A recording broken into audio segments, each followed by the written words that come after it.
gracias por venir. Hoy vamos a hablar un poco sobre el aspecto más financiero y de inversión de criptomonedas, y como tú has escrito en el libro toda la parte del capítulo de inversión y has hecho todo el modelo de inversión de un poco cuáles son los ratios, vamos a hablar un poco sobre eso.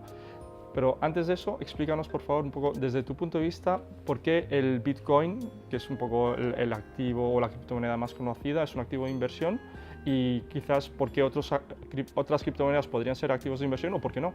Sí, a ver Alex, aquí un poco el tema está en cómo definimos lo que es un activo financiero. ¿Por qué? Porque cuando pensamos en cómo canalizar nuestro ahorro, pensamos en acciones, pensamos en bonos, pensamos en divisas, si me apuras también en materias primas, incluso en real estate. Entonces, introducir el Bitcoin suena duro, suena difícil. ¿Por qué? Porque al final no deja de ser pues, algo todavía que no está muy estandarizado en un formato, por ejemplo un ETF o un formato que se pueda adquirir fácilmente. Pero ¿dónde quiero llegar? Quiero llegar a que al final hay que empezar a abrir un poco la mente, un poco las posibilidades que tenemos para colocar nuestros ahorros, y ahí entra un poco el Bitcoin. ¿Por qué? Porque responde a tres principios básicos que tú le solicitas a un activo financiero. Primero, lo que es la liquidez. El Bitcoin está actualmente, o sea, ya no podemos poner, o sea, podemos criticar muchas cosas de esa criptomoneda, pero no justo lo que es la liquidez, que también luego lo enlazamos con lo siguiente que tú me estabas preguntando.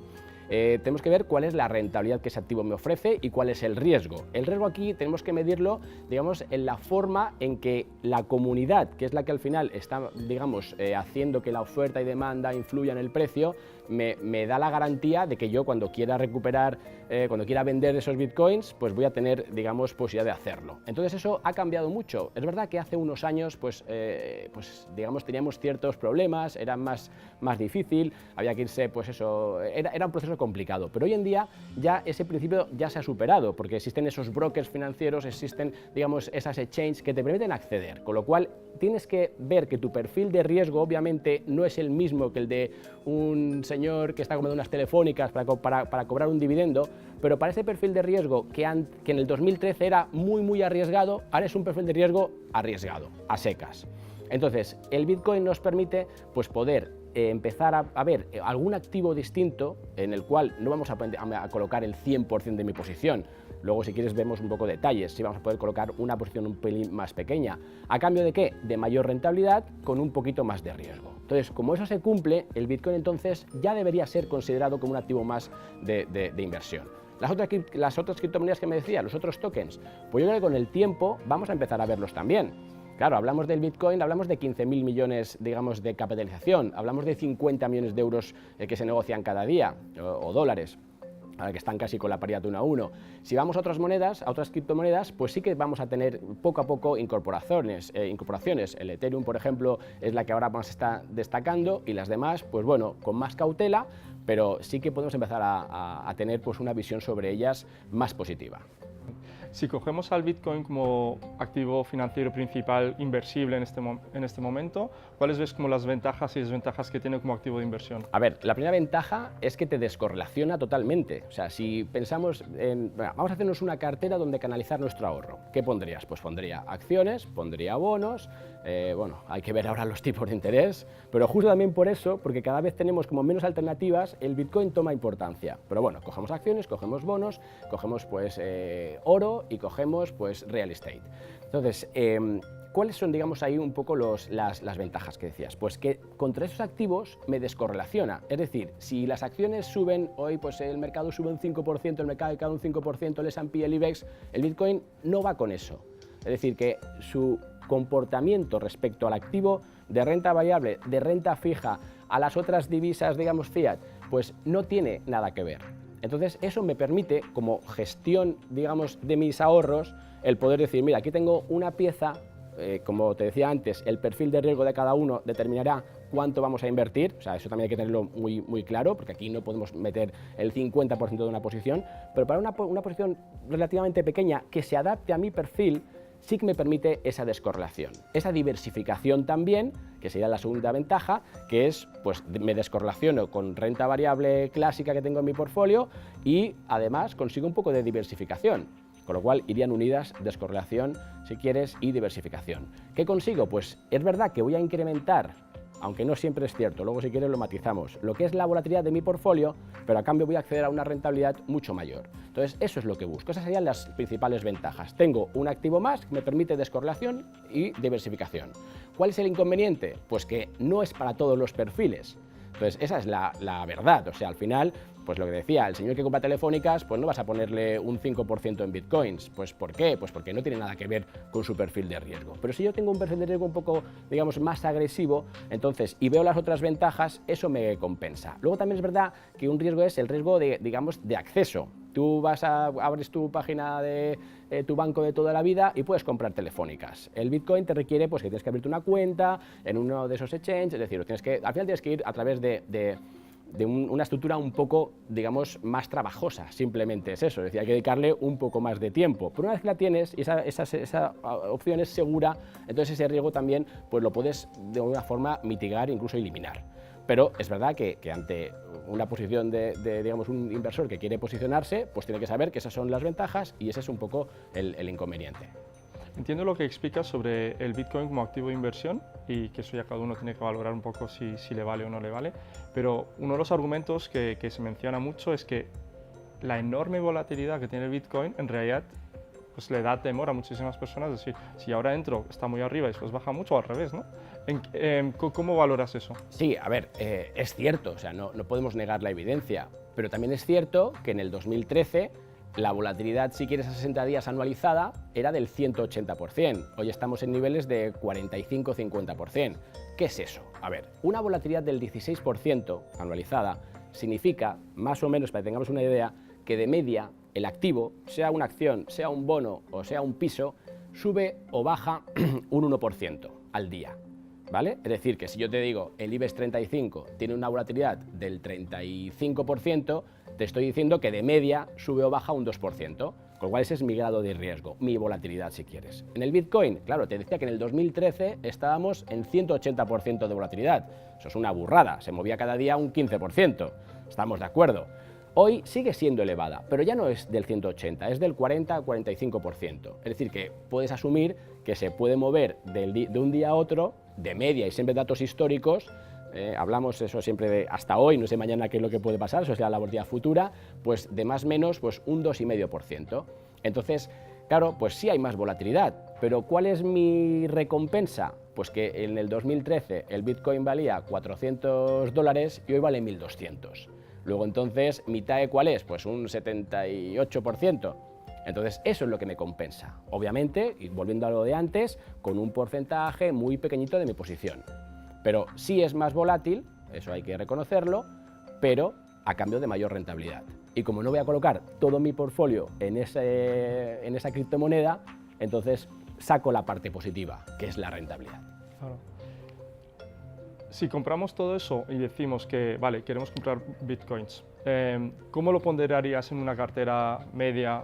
¿Cómo harías esa alocación? Mira, en el libro hemos hecho un ejemplo pues muy claro, y es que dijimos, a ver, supongamos que tenemos una cartera donde no metemos Bitcoin, pues 8 activos, ponemos IBEX, ponemos S&P, ponemos Nasdaq, oro, ponemos real estate, es decir, al final hacemos una cartera equiponderada al 12,5% y vemos del 2013 hasta aquí, por poner así un periodo de 5 años, ¿qué ha pasado? Pues eso te da pues más o menos una rentabilidad anual del 7% y te da una volatilidad pues que estará en torno al 14%. Entonces voy a decirle, si ahora incorporo el Bitcoin como un activo más, es decir, que tengo 9 activos, bajo la ponderación al 11,11% y veo qué pasa. Pues ¿cuál es la primera sorpresa? Pues claro, pues que se dispara tanto lo que es la rentabilidad, porque vamos a multiplicar por 2, y la volatilidad también se dobla, del 7 al 14%. Y dices, hombre, ¿me compensa esto? Y digo, hombre, tal vez una posición tan fuerte no tendría sentido. ¿Qué tendría sentido? Pues a lo mejor hacer una cartera eficiente y decir, voy a buscar con una ponderación limitada, porque el 12% es mucho, del 1%, supongamos. Si tú colocas un 1% de Bitcoin y buscas cuál es la cartera eficiente, es decir, que minimizas volatilidad y maximizas rentabilidad, resulta que la TAE que obtienes te pasa pues del 7 al 14 y la volatilidad te estaría incluso bajando. ¿Por qué? Porque ya hacemos una cartera eficiente, es decir, ya a lo mejor voy a invertir pues, en bonos, me parece que salía pues, un 60% y en renta variable un 40% o un 39%, y ese 1% se lo coloco al Bitcoin. Luego entonces, con ponderaciones relativamente bajas, en una cartera diversificada, lo que vemos es que se incrementa la rentabilidad sin tener un impacto significativo en la volatilidad. Entonces, ¿eso qué quiere decir? Pues que es un activo apto, que es un activo que me puede valer. Claro, si yo me voy a colocar pues, un 12%, como te decía antes, hombre, las cosas ya se distorsionan, porque no olvidemos pues, que en ese periodo, si quieres, la volatilidad del Bitcoin ha sido del 78%. Pero su rentabilidad, ¿cuál ha sido? Pues de 400 a 1.200 en el precio.